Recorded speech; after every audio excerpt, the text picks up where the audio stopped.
जय श्री राधे। पूज्य श्री सद्गुरुदेव भगवान के चरणों में प्रणाम। पूज्य श्री सेठ जी कहते हैं, सत्संग और महात्माओं का प्रभाव।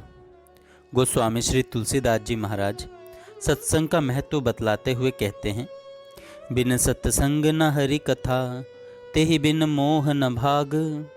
मोह गए बिन राम पद, हो ही न दृढ़ अनुराग। कि सत्संग के बिना हरि कथा नहीं मिलती, हरि कथा के बिना मोह का नाश नहीं होता, और मोह का नाश हुए बिना भगवान में दृढ़ प्रेम नहीं होता। साधारण प्रेम प्राप्त होने के तो और भी बहुत से उपाय हैं, पर दृढ़ प्रेम मोह रहते नहीं होता, और दृढ़ प्रेम के बिना भगवान की प्राप्ति नहीं होती। भगवान मिलते हैं प्रेम से।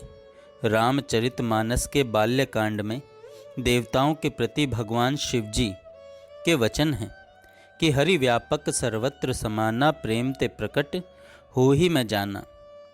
हरि सब जगह समान भाव से व्याप्त हैं और वे प्रेम से प्रकट होते हैं।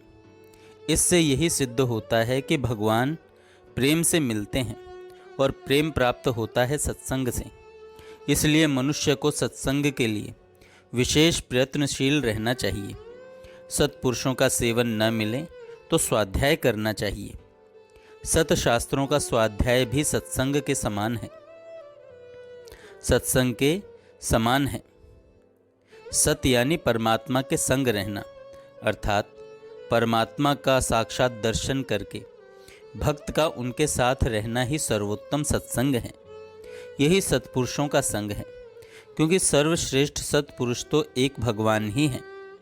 इस सत्संग के सामने स्वर्ग की तो बात ही क्या है, मुक्ति भी कोई चीज़ नहीं है। श्री तुलसीदास जी ने इस विशेष सत्संग की बड़े मार्मिक शब्दों में महिमा गाई है। वे कहते हैं कि तात स्वर्ग अपवर्ग सुख, धरिए तुलाइक अंग।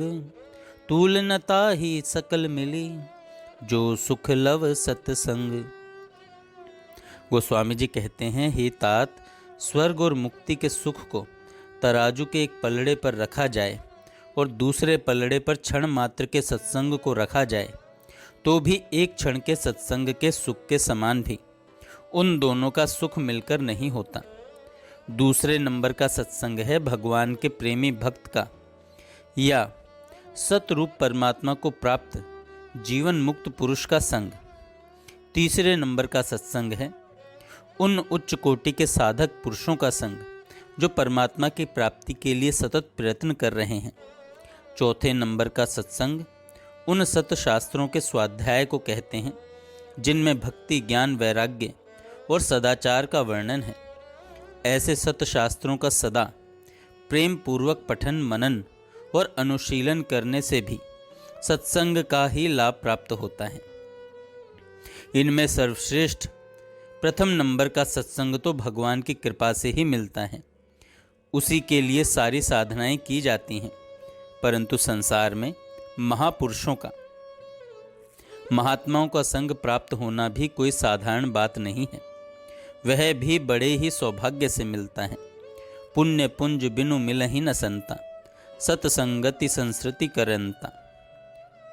पुण्य पुंज यानी पूर्व के महान शुभ संस्कारों के संग्रह से ही महापुरुषों का संग मिलता है। ऐसे सत्संग का फल संसार के आवागमन से यानी जन्म मरण से सर्वथा छूट जाना है। महात्मा के संग से जैसा लाभ होता है, वैसा लाभ संसार के किसी के भी संग से नहीं हो सकता।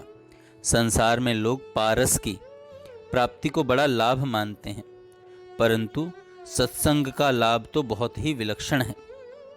कवि ने कहा है कि पारस में और संत में बहुत अंतरो जान, वह लोहा सोना करे, यह करे आप समान। पारस और संत में बहुत भेद है। पारस लोहे को सोना बना सकता है, परंतु पारस नहीं बना सकता। लेकिन संत महात्मा पुरुष तो संग करने वाले को अपने समान ही संत महात्मा बना देते हैं। इसलिए महात्माओं के संग के समान संसार में और कोई भी लाभ नहीं है। परम दुर्लभ परमात्मा की प्राप्ति महात्माओं के संग से अनायास ही हो जाती है। अनायास ही हो जाती है। जय श्री राधे। जय श्री राधे। पूज्य श्री सद्गुरुदेव भगवान के चरणों में प्रणाम।